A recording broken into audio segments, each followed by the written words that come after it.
बहुत टाइम से मेरा इस शो के बारे में बात करने का बहुत मन था और फाइनली आज मैं इसके बारे में कुछ बताने वाला हूँ और मुझे अच्छा लगता है क्यों ये भी बताने वाला हूँ।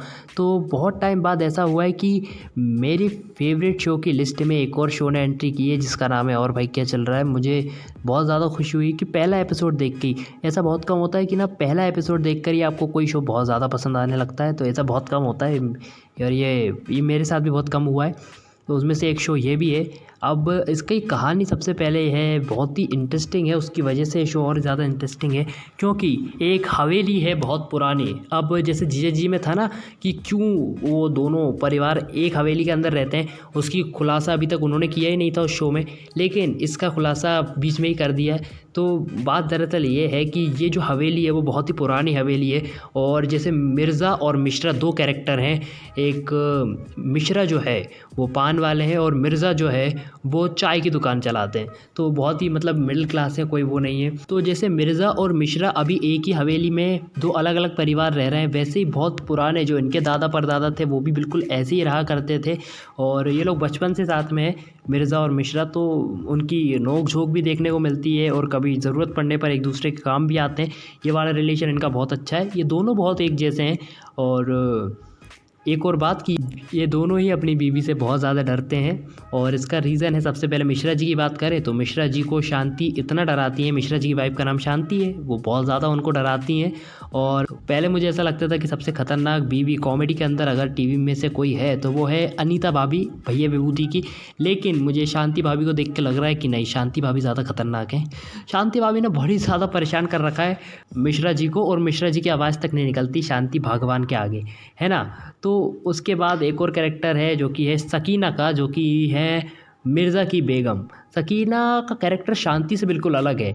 यहाँ पर इन दोनों कैरेक्टरों को बहुत अलग अलग तरीके से डिज़ाइन किया गया है। अब जैसे कि शांति का कैरेक्टर है वो बहुत ही गुस्सैल है, उसका एक और चीज़ है कि वो एक बिंदी बदल लेती है तो उसके बाद वो और एक तो अलग अवतार में आ जाती है और भी खतरनाक हो जाती है। लेकिन अगर सकीना के किरदार को मैं डिस्क्राइब करूँ तो एक शब्द में वो ये रहेगा कि सकीना एकदम मीठी छुरी की तरह है। वो बिल्कुल मीठी छुरी बनकर अपने पति से काम करवा लेती है, सारे घर का काम वो ही करवाती है सब, और बहुत ही प्यार से करवा लेती है वो। लेकिन अगर शांति को करवाना होता है तो शांति को डांटना पड़ता है। शांति जो है डांट डांट के काम करवाती है मिश्रा जी से, लेकिन सकीना जो है वो एक बार अपने मियाँ की आंखों में देख लेती हैं और प्यार से कह देती हैं मियाँ क्या आप ये काम कर देंगे, तो मियाँ तुरंत मान जाते हैं, बड़ी जल्दी पिघल जाते हैं। तो इस तरह का है। और बाकी जितने भी किरदार हैं जैसे कि मिर्ज़ा की जो अम्मी हैं और मिश्रा के जो हैं पिताजी हैं, तो ये दोनों किरदार हैं और बच्चे भी हैं। तो अच्छे सबने अपना अपना किरदार को बहुत ही अच्छी तरीके से निभाया है। इसी बीच दो किरदार और हैं जो कि हमेशा से चाहते हैं कि मिर्ज़ा और मिश्रा दोनों अलग हो जाएं और कैसे भी करके ये हवेली वो दोनों हथिया लें। उन दोनों का नाम है बिट्टू कपूर और पप्पू पांडे, जो कि दोनों को अलग करवाने के लिए कुछ चाल चलते रहते हैं। तो इसी तरह का एक फॉर्मेट है, बड़ा मज़ेदार कहानी चलती है शो की। तो मिश्रा और मिर्ज़ा में जो खून डलवाते हैं वो है बिट्टू कपूर और पप्पू पांडे, लेकिन जो शांति और सकीना में खून डलवाती है वो है पारो। जी हाँ, पारो इनके घर की नौकरानी, और पारो का किरदार बहुत अलग है। पारो जो है जितना मतलब इनके घर में दोनों के घर में काम करती है, लेकिन उनकी हैसियत कहीं ज़्यादा है। पारो के पास अपनी इंपॉर्टेंट कार है, पारो के पास बड़े बड़े फ़ोन्स हैं, बड़े हर चीज़ है उसके पास जो कि मिश्रा और मिर्ज़ा के पास नहीं है। और ये बड़ा चौंका देता है कि एक मतलब हमारे घर में काम करती है और हमसे ज़्यादा वो अमीर है, इनको ऐसा लगता है हमेशा, और वो है भी शायद। तो ये चीज़ है, और इनके घर में काम कर करके वो अमीर हुई है, तो ऐसी एक चीज़ है। तो बड़ा मज़ेदार लगता है ये चीज़। सभी किरदारों के बारे में बात करें तो पवन जी जो हैं यानी कि हमारे मिर्ज़ा जी जो हैं वो तो उनको तो मैंने काफ़ी देखा है, बहुत पहले से ही देख रहा हूँ, काफ़ी अच्छे एक्टर हैं वो। तो मेरे को तो पता ही था, वो तो हमेशा अच्छे ही करते हैं, मैंने मैडम सर में भी उन्हें देखा है। लेकिन जो हमारे अमरीश बॉबी जी हैं उनको मैंने पहली बार देखा है शो में, और मैं सच बताऊँ मुझे इतना प्रभावित किया उन्होंने, उनका किरदार वाकई बहुत अच्छा है और जिस ढंग से वो निभाते हैं वो तो और भी अच्छा है। मैं एक और बात बताता हूँ कि जब वो नहीं थे, जब वो कोविड प्लस हो गए थे तो वो नहीं आ पाए थे शूटिंग पर, तो अब मैंने देखना बंद कर दिया था ये शो। मेरे को बहुत अच्छा लगता है, लेकिन वो उनके बिना ना मेरे को पता नहीं क्यों मज़ा नहीं आ रहा था। और जब से मिश्रा जी की एंट्री हुई है फिर से, तो मैं फिर से इस शो को रेगुलर देखने लगा हूँ और मेरे को बहुत अच्छा लगता है। शांति और सकीना के बारे में बता देता हूँ। तो फातिमा जी हैं जो कि शांति का कैरेक्टर प्ले करती हैं, और आकांक्षा शर्मा हैं वो सकीना का किरदार प्ले करती हैं। और एक और बात, इनके शो के जो मेकर्स हैं वो बहुत ही अच्छे हैं, मतलब उन्होंने जो है लोकल टैलेंट को आगे बढ़ाया, लोकल टैलेंट को जो है उन्होंने अपने शो में कास्ट किया। ये बहुत ही अच्छी बात है, क्योंकि कोई बड़ा चेहरा नहीं है इसमें और सब लोकल टैलेंट ही है, तो इस वजह से भी ये शो वाकई खास बन जाता है। क्योंकि इसमें देख के ऐसा लगता नहीं कि ये लोग नाटक कर रहे हैं, लोग एक्टिंग कर रहे हैं, नहीं, ये बिल्कुल ऐसा लगता है रियल है। तो ये चीज़ बहुत अच्छी लगती है कि आप छोटी जगह से आने वाले लोगों को कास्ट करते हैं, तो वो चीज़ और भी ज़्यादा दर्शकों को मतलब बहुत ज़्यादा रिलेट कर पाते हैं दर्शक उससे।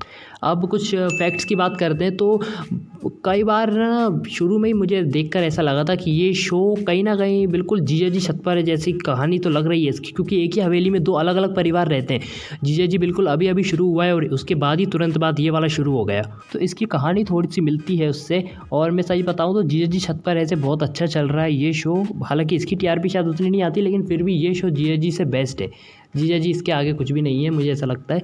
और आपको ये भी लगता होगा भाभी जी से इंस्पायर है ये शो, क्योंकि पड़ोसी रहते हैं उसमें, लेकिन भाभी जी से भी पूरी तरह से इंस्पायर नहीं है ये शो।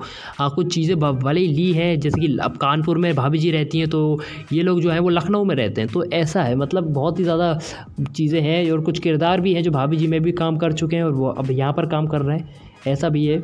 एक और फैक्ट की बात यह है कि मैंने इनके इंटरव्यू में देखा था, इन्होंने कहा था कि जहाँ शूटिंग होती है वो जगह लखनऊ में ही है और लखनऊ में ये लोग शूटिंग करते हैं, तो ऐसा उन्होंने कहा था। अब ये बात कितनी सच है मुझे नहीं पता, मुझे लगता है कि यार शायद मुंबई में ही ये सेट बना के करते हैं, लेकिन जो हवेली है वो तो बिल्कुल रियल हवेली है, वो कोई सेट नहीं है, वो असली हवेली है एक बहुत पुरानी। लेकिन सवाल ये है कि अब ये लोग लखनऊ में शूट करते हैं या मुंबई में करते हैं, ये पता लगाने में थोड़ी सी दिक्कत होगी। अगर आप लोगों को पता हो तो प्लीज़ बता देना। एक और चीज़ जो मुझे बहुत अच्छी लगती है वो ये है कि इसमें जो बैकग्राउंड म्यूज़िक है वो बहुत ही अच्छा है। मतलब इसमें कुछ इस तरह की कुछ कभी कभी लाइनें आती हैं, वो मैं बताता हूँ आपको बोल के। आधा वर्जे फंस गए बेचारे। और कई किरदारों की अलग अलग है, जैसे कि बिट्टू कपूर की बिट्टू कपूर, और शायद सकीना की ऐसी है सकीना, इस तरह की कुछ है अलग अलग, वो मज़ेदार तरीके। क्योंकि मुझे ना इसका म्यूज़िक जो है वो बड़ा ही अच्छा लग रहा है। इसके जो म्यूज़िक के डायरेक्टर है, क्रिएटर हैं, वो बहुत ही अलग हैं। और एक और चीज़ मैं उनसे रिलेटेड ये बताता हूँ कि उसमें कुछ म्यूज़िक है ना वो कभी कभी कॉपी भी लगता है। जैसे कि एक म्यूज़िक कुछ ऐसा है, वो आप लोग मैं अपनी विजिल से अब मैं कोशिश करूँगा आप लोग समझिए उस म्यूज़िक को।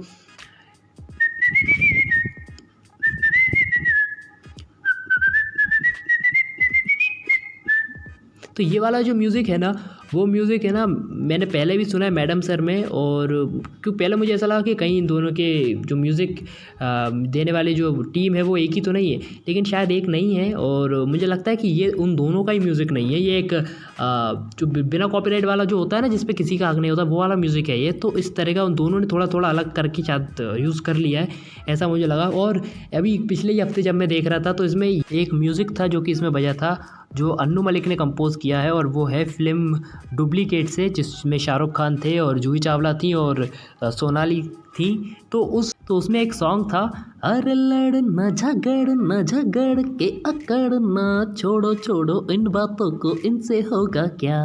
तो ये वाला म्यूज़िक उसमें बजा था, और अच्छा है यार, मतलब कोई बुरी बात तो नहीं है। और कई सारे म्यूज़िक बजते हैं, जैसे कि मैं तेरा दुश्मन दुश्मन तू मेरी, इस वाला भी म्यूज़िक बजता है, और बहुत ही अलग अलग म्यूज़िक बजते हैं इसमें बीच बीच में। तो अरे वो वाला फंस गई जान लफड़े में, तो ये वाला म्यूज़िक बजते हैं। म्यूज़िक डायरेक्टर बड़े इंटरेस्टिंग हैं शायद इसके, ये चीज़ मुझे इसके लिए बहुत ज़्यादा पसंद आती हैं। और मैं तो चाहता हूँ इस शो को और आगे देखने का और ऊंची पोजीशन पर देखने का।